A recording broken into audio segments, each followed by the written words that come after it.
বলেছি নামাজ পড়েননি, রোজা করতে বলেছি রোজা করিসনি, তোর যাকাত দিতে বলেছি যাকাত দিসনি, যাকাত ফরজ হওয়ার। আজকে তোর আমি ও কথা বলবো না।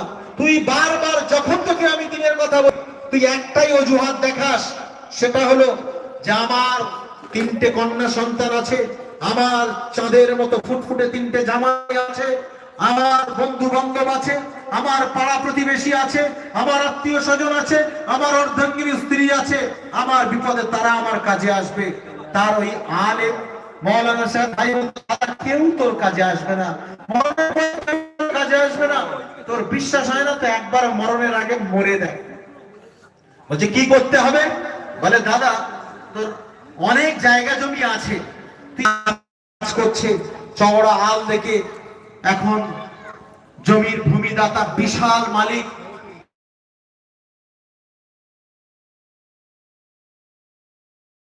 অজ্ঞান হয়ে গেছে। দিক থেকে শ্রমিকরা যে যেখানে কাজ করছিল সব ছুটে চলে এসছে, কেউ হাঁটুতে, কেউ ওড়োতে, কেউ হাতে, কেউ গলায়, কোথায় কামড়েছে বুঝতে পারছে না, সাপ বলে অজ্ঞান হয়ে পড়ে আছে।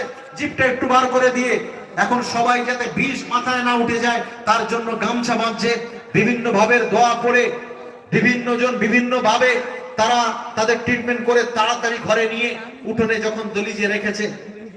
পুরো গ্রামের মানুষ, গ্রামের সবচেয়ে ধনী মানুষ, সকলের বিপদে আপদে বিয়ে থা অনুষ্ঠান সকলের পাশে থাকে সর্ব অবস্থায়।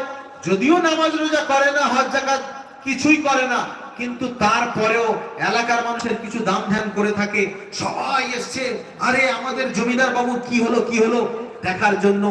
সবাই একে একে যারা এইসব সাপে কামড়ানোর ঔষধ দেয় সবাইকে ডেকে ডেকে নিয়ে আসছে, সবাই আসছে ফুঁফা ফুঁফা সবাই করছে, কোনো মতে যখন সারছে না, অবশেষে ওই মৌলানা সাহেব বলছে জানো তো সেই পদ্মরহাটে অমুক একজন আছে, ও যেমন ধরনের বিষাক্ত সাপে কামড়াক না কেন ওকে যদি আনা যায় উনি কিন্তু যেমন ধরনের বিষাক্ত সাপে কামড়াক না কেন ঠিক বিষ নামিয়ে দেবে। সবাই বললো হ্যাঁ ঠিক বলেছিস, এই যা তাড়াতাড়ি। তাকে নিয়ে আসা হলো। আনার পরে এই মৌলানা সাহেব ভাই কিন্তু আগে থেকে তাকে সব বুঝিয়ে বলে এসেছিল যে আমার দাদাকে দিনের লাইনে আনার জন্য অনেক চেষ্টা করছি, কোনো পন্থা কাজে আসছে না, এটাই আমার লাস্ট ট্যাবলেট, এইটা খাওয়াতে হবে আপনার, এই এই বিষয় সব বিস্তারিত বলে দিয়েছে।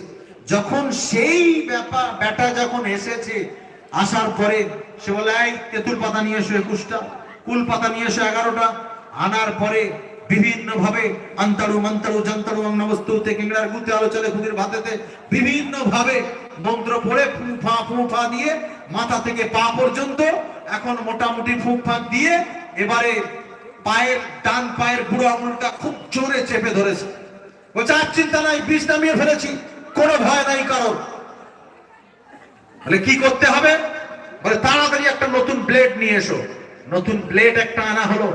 আনার সাথে সাথে ওই ওঝা কি করলো, ওই পায়ের বুড়ো আঙুল, যে কোনো আঙুল ধরে চাপলে তো রক্ত এমনি জমে যাবে, যেই জোরে চেপেছে বুড়ো আঙুলের মাথায় রক্ত এসে গেছে, ব্লেড মেরেছে, রক্ত মুখের ধারে অনেকটা যেই এসে জমা বেঁধেছে।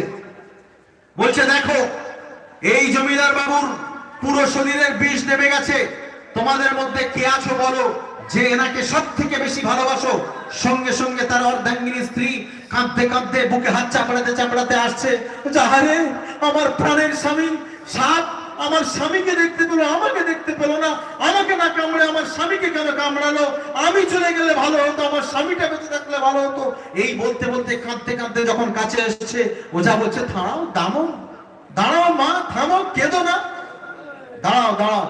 বলে শোনো, ভালো করে শোনো মা, এই যে বিষ নেমে গেছে, তুমি তোমার হাতের শাহাদাত আঙ্গুলটা এই বিষে রক্তে টাচ করবে, সঙ্গে সঙ্গে তোমার স্বামী দাঁড়িয়ে উঠবে আর তুমি এখানে মারা যাবে।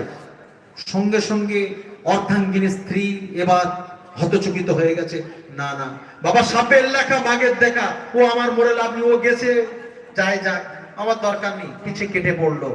যাওয়ার পরে তখন ওঝা বলছে গেছে, বিবি কেটে পড়েছে, কে আছো? এর নাকি কন্যা সন্তান আছে শুনেছি। বলে হ্যাঁ 3টে আছে, 3টে কন্যাকে ডাকো। 3টে কন্যাকে ডাকা হলো, সামনে আসলো। এমনি বাপ মারা গেলে মেয়েরা কেমন কাঁদে জানেন, পুরো পৃথিবী ভাঙা কান্না, কান্নাকাটি যখন করছে। ওঝা বললো জানাও 3টে কন্যা, তোমরা থামো, কেঁদো না, তোমার আব্বা মারা গেছে, কিছুই হয়নি, সাপে কামড়েছে, জীবিত হবে, দাঁড়াও, 3জনই এখানে এসো। তিনজন মেয়েকে ডাকলো, বলে শোনো